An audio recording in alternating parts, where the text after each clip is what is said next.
Hey, North Mr. here. Let's talk about the differential rate law, kind of just referred to as just a generic rate law, your typical rate law. We're going to be seeing a lot of these in this unit, and so let's dive in. We first have to talk about reaction order. So if we look at this example reaction, there's three different types of orders that we'll talk about. There are others, you can have fractions and stuff, but we're going to stick with just these three whole numbers. Zero order, and that's when the concentration does not affect the rate of the reaction. Your graph would look like this, right? As the reaction progresses, the rate of the reaction, or the concentration, is falling at a constant rate, right? If you take the slope of the line here and the slope of the line here, it's going to be the same, because the concentration is falling consistently over time. As the reaction progresses, you're losing reactants and gaining products, and the concentration of your reactants is going to fall. But in a zero order reaction, the change in the concentration over time does not change. So the rate of the reaction is not affected by the concentration. Then there's first order. First order, as the concentration decreases, the rate decreases proportionally. So this is the graph that you're kind of more familiar with. The rate of the reaction is going to be faster. The slope of the line is steeper here, and more shallow here, because as your concentration decreases over time as the reaction progresses, the change in concentration is also changing, right? And what I mean by proportionately is that if you double the concentration, you're doubling the rate. The little point of confusion here maybe, I'm talking about the rate of the reaction, and the graph here is concentration over time. So just keep in mind that when I'm talking about rate, I'm really talking about the slope of the line, because it's the change in concentration over time. All right, then finally there's second order. As the concentration decreases, the rate decreases exponentially.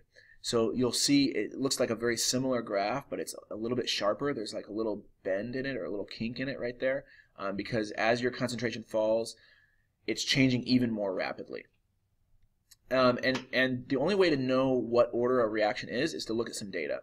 So here's some sample data. You want to keep that zero order, first order, and second order definitions in front of you. I would put those in a box, kind of star them, because you want to go back to that often. Look at this data. We're changing the concentration of our peroxide, but the initial rate of the reaction is not changing, right? So that's a zero order reaction. In trials 1 and 3, you're doubling the concentration, but there's no effect on the rate, right? And zero order is that concentration does not affect the rate. Look at this data then. Here we're changing the concentration the same way, but look at the rate. Look at trials 1 and 3 are probably the easiest to look at, because you're doubling the concentration, your initial concentration, and look at what's happening to the rate. It's also doubling, so it's increasing proportionally. That's first order. Second order is when you double the concentration, like in trials 1 to 2 here, the rate of the reaction is increasing by 4. Okay, so you're squaring the change in the concentration, right? Concentration is doubled, the rate is quadrupled. Look at trials 2 and 3. Here we're tripling the concentration, and look what's happening to the rate. 6 times 9 would be 54, right? 6 times 9 is 54. So this is a times 9 change. This is a times 3 change. You're squaring the change, right? A change here is being squared here. That's second order. All right, but what about when we have multiple reactants? You're going to have often data sets like this, because you can only find this experimentally. And we have to first find a trial where one of the reactants is being held constant. So we have two reactants forming one product. What's forming the product that's forming actually doesn't matter. We're only looking at reactants, right? So I'm going to look at these two trials here, 1 and 3. Notice that my concentration of my B is staying the same, and I'm doubling the concentration of A. So that allows me to kind of make some conclusions about how concentrations are affecting the rate of the reaction. You want to determine the reaction order for the reactant that's changing. So in this case, that's A, right? A is being doubled, and then you have to go back and repeat that for each reactant, okay? So A is doubled, and notice what's happening to the rate. It's not changing. So the reaction order for A has to be 0. All right, now let's go back and look at a different set of trials, so that we can figure out what the order is in relation to B. Now it's helpful to look at trials 1 and 5, right? Because A is now staying the same, and B is tripling in this case, right? What happens to the rate of the reaction? It's also tripling, So that's got to be first order, right? Because we're tripling the concentration and the rate also triples. So they're increasing proportionally. All right, now let's talk about the rate law. The rate law is basically just the mathematical relationship between the change in concentration and the change in rate. Okay, it's always written in this form. So the rate of the reaction is equal to K. K is a rate constant. We'll talk more about that in the next video. A in brackets is concentration of A. Brackets is always a shorthand way of referring to molarity. So there's molarity of A and molarity of B. The exponents, X and Y, are the orders of the reaction. Okay, so in our example that we've already used, we said that the reaction order for A was 0, so that's why we put a 0 there, and the reaction order for B was first order, so we put a 1 in for Y. So if we were to simplify this, then the rate law is essentially the rate equals the rate constant times the concentration of B, because anything to the 0 is just 1, right? So that kind of falls out. Remember that this can only come from experimental data. You can't determine this from any balanced coefficients or anything like that. We originally got to these orders by looking at the data of the rates and the concentrations. All right, now there are some times when you can't use the table by just looking at it to figure out the orders of the reaction.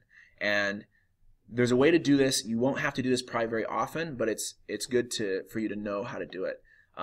Choose two trials where one reactant is constant, and we're trying to find the ratio of rates to concentrations. Okay, so we're going to find rate of trial 1 and rate of trial 2 because our concentrations are staying the same of reactant A. So just like any rate law, the rate is equal to K times the concentration of A to some order times the concentration of B to some order, right? And if we're finding the ratio of these two trials, then a lot of things should cancel. I'm going to go ahead and plug in the numbers though. So 0.06, 0.006, and 0.0024, right? Those are the rates for trial 1 and 2. And then you're going to have rate constants. And a rate constant is constant, so it's going to cancel out. And the reason I chose 1 and 2 is so that these would also cancel out. So we don't have to worry about that exponent there either. So this actually gets simplified to this, right?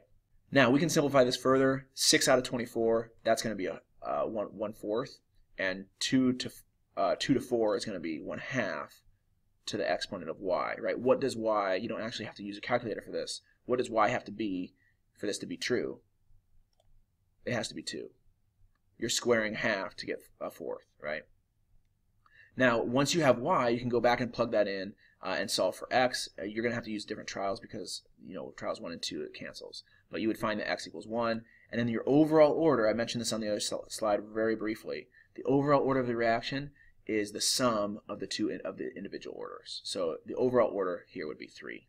So there's two ways to find the orders of the reactions and write the rate laws. You can just by looking at the table, but if the table doesn't give you enough information, you need to find the ratio of the rate laws and always pick trials where you can cancel some stuff. We'll get some practice with this in class. If you have any questions, as always, write those down. And this is Mr. Yergler signing off.